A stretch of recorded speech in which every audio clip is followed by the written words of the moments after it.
a galaxy not far away.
Hello everybody, and welcome yet again to another edition of This Week in Japan, brought to you by Totown Digital Media, coming to you live from the Media Arts Lab adjacent to Mal's Bar, the International Communication Space and Emporium of Gastronomic Excellence, coming to you from beautiful downtown Kagawa City, contemplating Carl Jung today.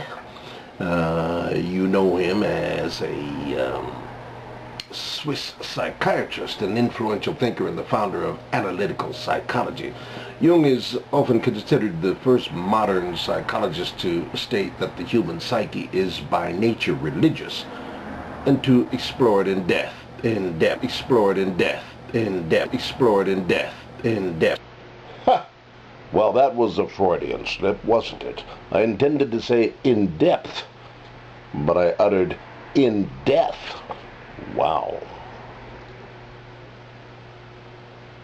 This salient distinction revolved around his initial process of deep observation, followed by categorizations, rather than the reverse process of imagining what categories exist and then proceeding to seek for proof of and then discover that one was correct, always correct. While he was a fully involved person in practicing clinical psychology, much of his life's work was spent exploring tangential areas, including Eastern and Western philosophy, alchemy, astrology, sociology, as well as literature and the arts, all of which were extremely productive in regard to the symbols and processes of the human psyche found in dreams and other entrees to the unconscious. How did we get up on Carl Jung? Well, I was dealing with aphorisms, perhaps? Dealing with Arthur Schopenhauer. Now, Schopenhauer, born in 1788, died in 1860, was a German philosopher known for his pessimism and philosophical clarity. At age 25, he published his doctoral dissertation on the fourfold root of the principle of sufficient reason, which examined the four separate manifestations of reason in the phenomenal world. And Schopenhauer's most influential work was The World as Will and Representation, and it claimed that the world is fundamentally what we recognize in ourselves as our will. And his analysis of will led him to the conclusion that emotional, physical, and sexual desires can never be fulfilled. Consequently, he eloquently described a lifestyle of negating desires, similar to the ascetic teachings of Vedanta, Buddhism, Taoism, and the church fathers of early Christianity. Schopenhauer's metaphysical analysis of will, his views on human motivation and desire, and his aphoristic writing style influenced many well-known thinkers, including Nietzsche, Wagner, Wittgenstein, Schrödinger, Albert Einstein, Sigmund Freud, Otto Rank, Carl Gustav Jung, which is why I got onto him earlier, and Leo Tolstoy, as well as Jorge Luis Borges. Now, keyword is aphoristic writing style. Now that caught my interest, so I looked a little bit further into the aphoristic writing style, and lo and behold, We come up with the philosophy of Nietzsche, but beyond that, there was something other that caught my attention, and let me share that with you. Something to do with, well, let's go here. Ambrose Bierce, the mad philosopher, written in 1697. Check this out. Ambrose Bierce dealt in some very interesting aphorisms. It is a noun plainly and simply defined as predigested wisdom. One of the most famous aphorisms that he came up with, and I'll demonstrate this by using a object here of my affection.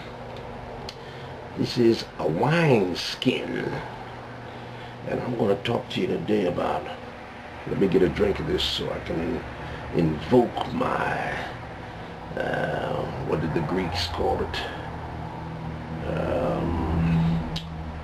I'll think of that later. When you want to contemplate something, you drink a little wine.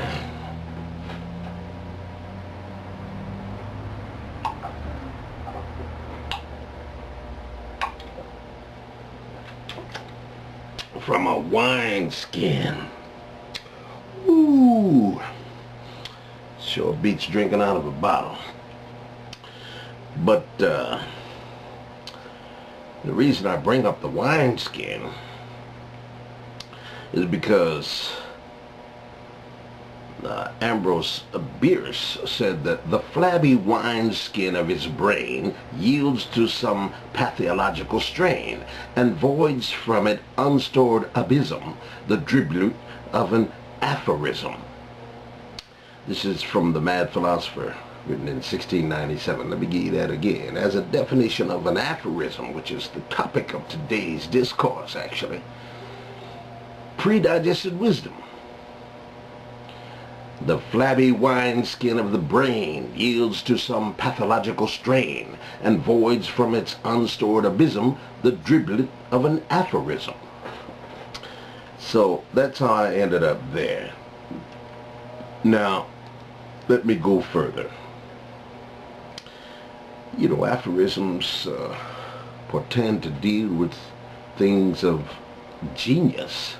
And we know that genius is to know without having learned, to draw just conclusions from unknown premises, or to discern the soul of things.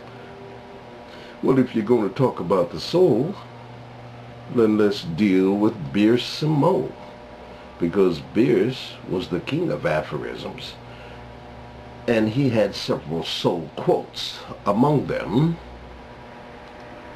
ordinary riches can be stolen. Real riches cannot. In your soul are infinitely precious things that cannot be taken from you. Let me tell you that again. I'm a very rich guy. And so are you. If you realize that ordinary riches cannot, rather, can be stolen.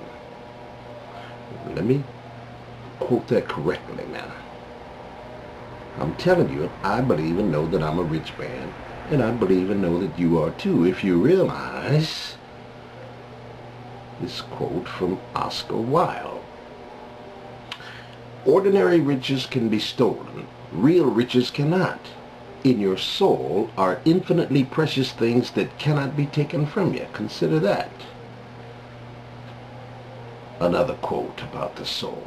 Run your fingers through my soul. For once, just once, feel exactly what I feel. Believe what I believe. Perceive as I perceive. Look, experience, examine, and for once, just once, understand. Nothing can cure the soul but the senses, just as nothing can cure the senses but the soul. I'm going to conclude this segment today with this final word to you. C.S. Lewis said that you don't have a soul, you are a soul. You have a body. Think about that. as I hit this red wine one more time and go back to my Shakuhachi, the traditional bamboo flute, which invokes the oracles and gives me time to meditate and contemplate on things beyond the horizon of the dust of everyday worldly living.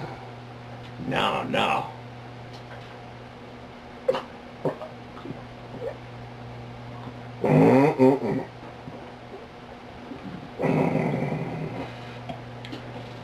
Oh, get you a wine skin, baby. Wine skin.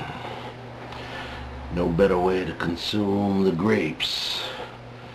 No better way to consume the grapes. Makes me want to revisit that aphorism, and I'll leave it with you today. The flabby wineskin of his brain yields to some pathological strain, and voids from its unstored abysm the driblet of an aphorism. From the Mad Philosopher, 1697. Oh, peace and a pound of hair grease. See ya. Wouldn't really want to be ya, but I will look forward to visiting with you again on this week's edition of Japan Journal.